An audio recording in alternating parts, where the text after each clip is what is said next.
Assalamualaikum warahmatullahi wabarakatuh. Selamat sore dan salam sejahtera bagi kita semua. Bagaimana kabarnya teman-teman hari ini?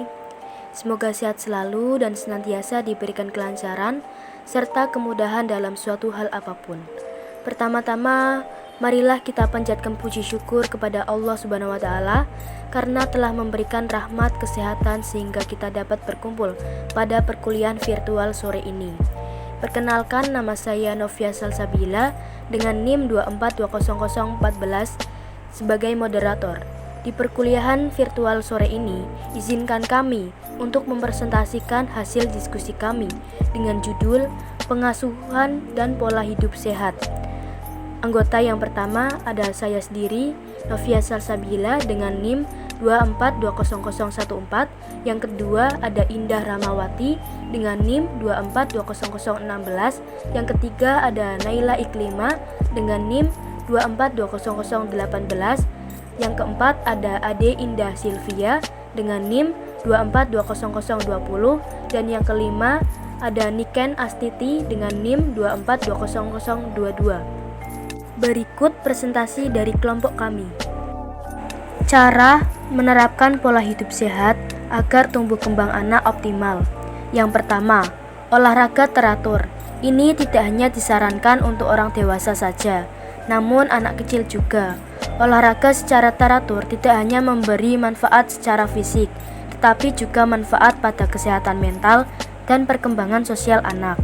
Pastikan olahraga menjadi kegiatan yang rutin sebagai salah satu cara menerapkan pola hidup sehat anak.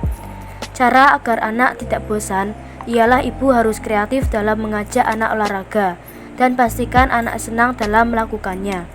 Yang kedua, konsumsi makanan yang sehat variatif.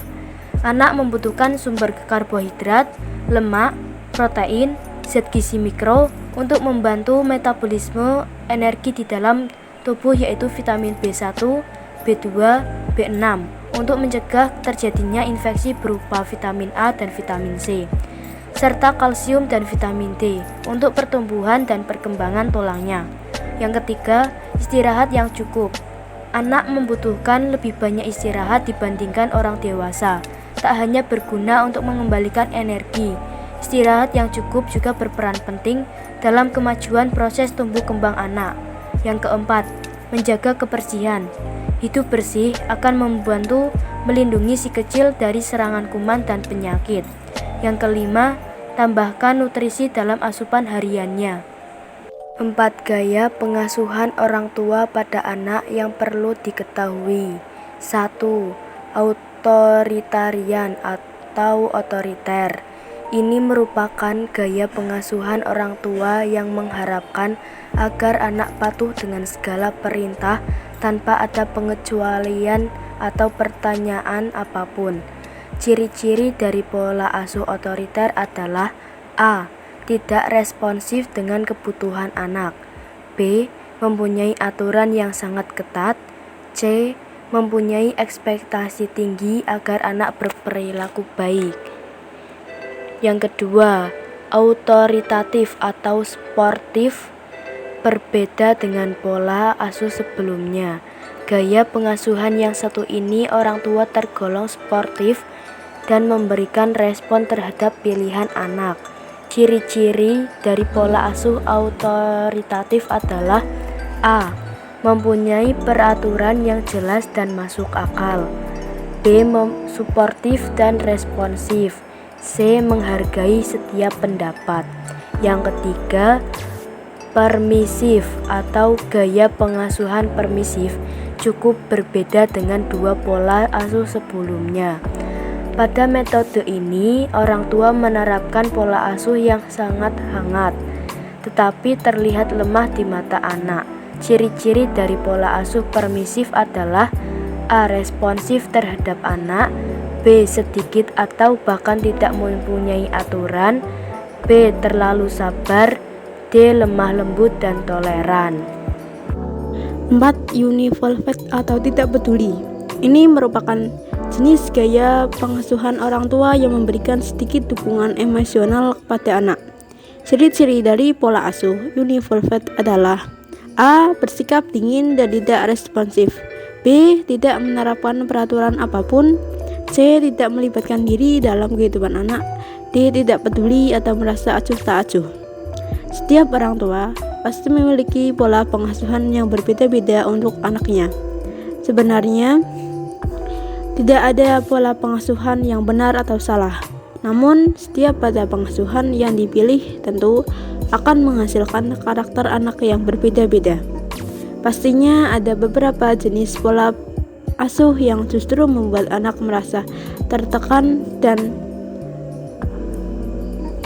renungkan mengembangkan kesehatan mental di kemudian hari. Biasanya, anak-anak yang rentan mengalami hal tersebut diasuh dengan cara yang terlalu keras maupun terlalu diabaikan. Itu sebabnya penting untuk mempertimbangkan jenis pola asuh untuk anak agar ia terhindar dari masalah kesehatan mental di kemudian hari dan tumbuh menjadi pribadi yang positif. 3. Pola asuh untuk tetap menjaga kesehatan mental anak. Anak sering membangkang. Dampak dari pola asuh yang salah. Tipe pola asuh untuk menjaga kesehatan mental anak. Setiap orang tua pastinya tidak mau anak mereka mengalami masalah kesehatan di kemudian hari. Berikut ini jenis pola asuh yang perlu dipertimbangkan. Yang pertama ada pola asuh otoritatif. Pada pola asuh otoritatif, orang tua akan berusaha untuk menciptakan dan memelihara hubungan yang positif dengan anak. Ayah dan ibu tetap perlu memberi aturan-aturan tertentu pada anak, tetapi ayah dan ibu juga harus menjelaskan alasan di balik aturan yang dibuat. Aturan harus tetap ditegakkan dan ada konsekuensi yang diberikan saat anak melanggarnya. Meski begitu, ayah dan ibu tetap harus mempertimbangkan perasaan si anak. Orang tua juga harus bijak dan mau mendengarkan pendapat yang dilontarkan dari si anak. Ayah dan ibu wajib menginvestasikan waktu dan energi untuk mencegah masalah perilaku pada anak-anak. Gunakan strategi disiplin yang positif untuk menumbuhkan perilaku baik pada anak, seperti sistem pujian dan penghargaan. Melansir dari Very Well Family, para peneliti menemukan bahwa anak-anak yang memiliki orang tua dengan pola asuh otoritatif kemungkinan besar menjadi orang dewasa yang bertanggung jawab, yang merasa nyaman untuk mengungkapkan pendapat mereka. Anak juga cenderung bahagia, sukses, pandai membuat keputusan dan bisa mengevaluasi resiko-resiko yang ia hadapi. 2. Pola asuh penuh kasih sayang. Pola pengasuhan ini berfokus untuk menciptakan lingkungan yang aman dan terjamin untuk anak. Orang tua lebih banyak melakukan kontak fisik seperti menggendong atau tidur bersama si kecil. Orang tua juga akan menyanggupi kebutuhan anak tanpa ragu-ragu. Ayah dan ibu akan selalu menenangkan, menghibur, dan mendukung agar anak merasa aman dan dicintai. 3. Pola asuh pendampingan.